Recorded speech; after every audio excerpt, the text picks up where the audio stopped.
Okay guys, so today we're going to take a look at this new cold pressed juicer from Canoly. This is Canoly C16 cold pressed juicer.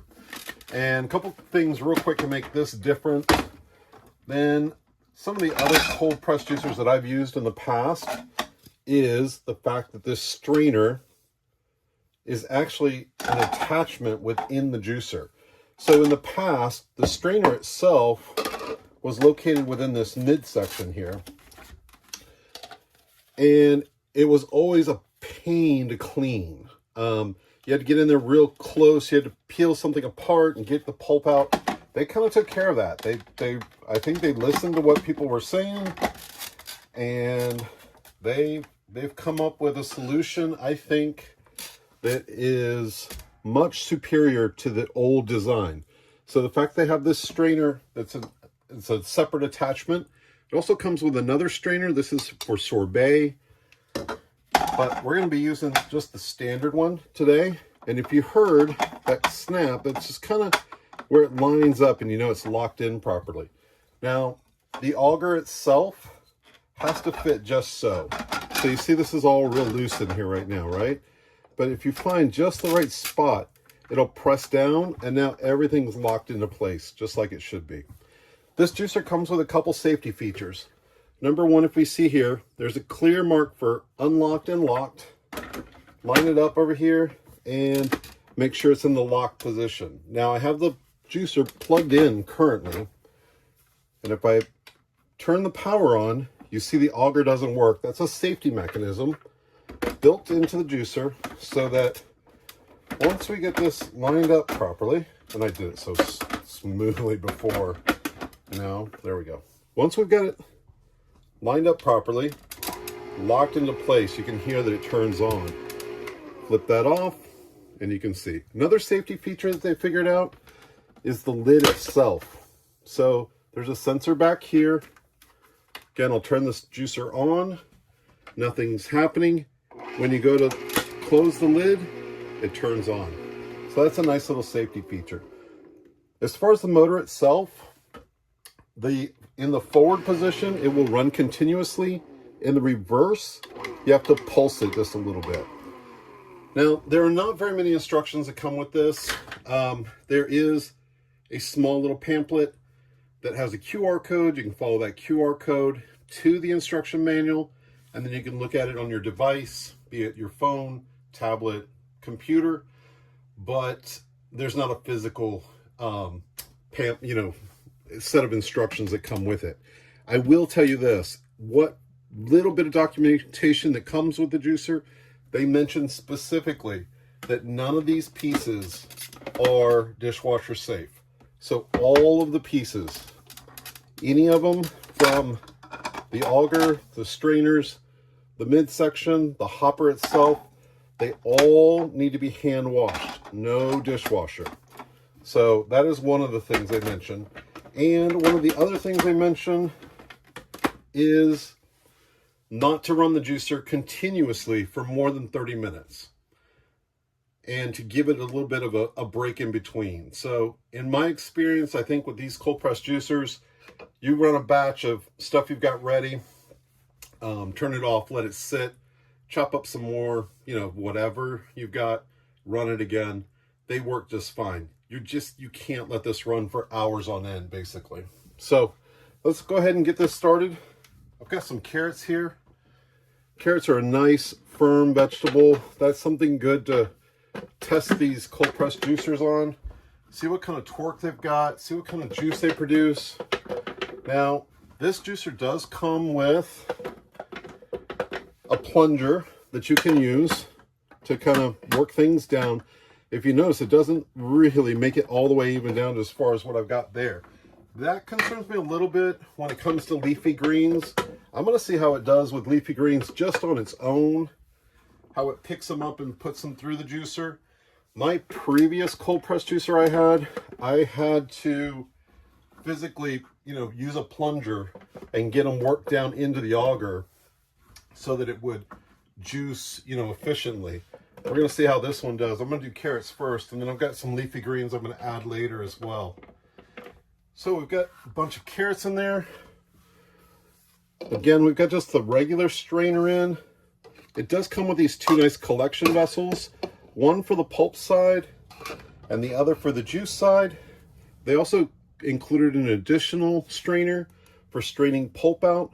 Me personally, I prefer the pulp. I think it gives the juice a little more heft to it, a little more, you know, something on my belly, so to speak, than just plain juice. If you prefer not to have the pulp, it's nice that they added that. So let's go ahead and put this through its paces here. So as the juicer starts to work those vegetables down, you can see how the juice is coming through there. Pulp extractor is dropping nice dry pulp through. On the juice side, I've got this closed, and that can be open or closed, but I've got it closed now. You can actually build up a bit of juice before you open it. It's just a preference, however you prefer it. But this material is coming out nice and dry. It's nicely minced. Let's go ahead and give this juice a look.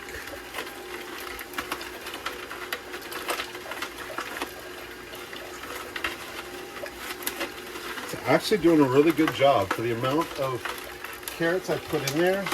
I'm going to put some larger pieces and see how it does with larger pieces.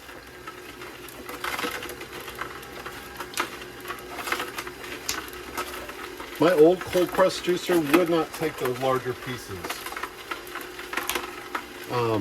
It just wouldn't, it never would work them down into the auger. Looks like this one's doing just fine with those larger pieces. I've always got myself into a habit of, especially when I do sweet potatoes or any of the hard vegetables, I tend to cut them a little bit smaller just to give the juicer an opportunity to really work those vegetables down inside. All of them that I put in there, it actually did pretty good. Looks like there's one large stick in there, that carrot, and maybe it didn't catch. Oh, it's catching it. It's actually chopping it up for me. So that's a nice little bonus there. Pulp extractor is getting kind of full. That's a lot of carrot.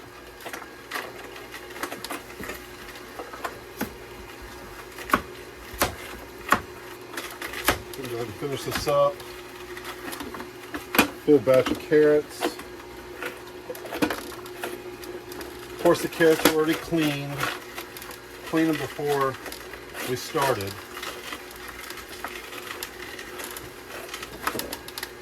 No need to peel them. I don't peel my carrots. I just go ahead and make sure they're nice and clean.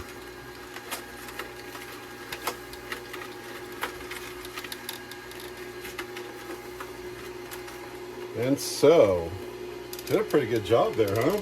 Let's go ahead and turn this off. You can see all that dry pulp material that it collected. There's a little bit here in the spout that obviously will clean out. So let's run through cleanup real quick. Got our carrot juice there. That is beautiful. Gonna add some apples to that in a minute. As you can see, there's a little bit of debris there. Just a little rinse of water, really, I think. I mean, not a whole lot to it. It pretty much takes care of everything.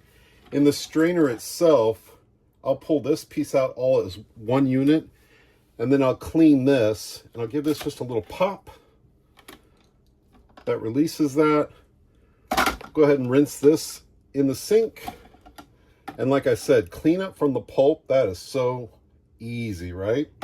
Now, you have a choice here.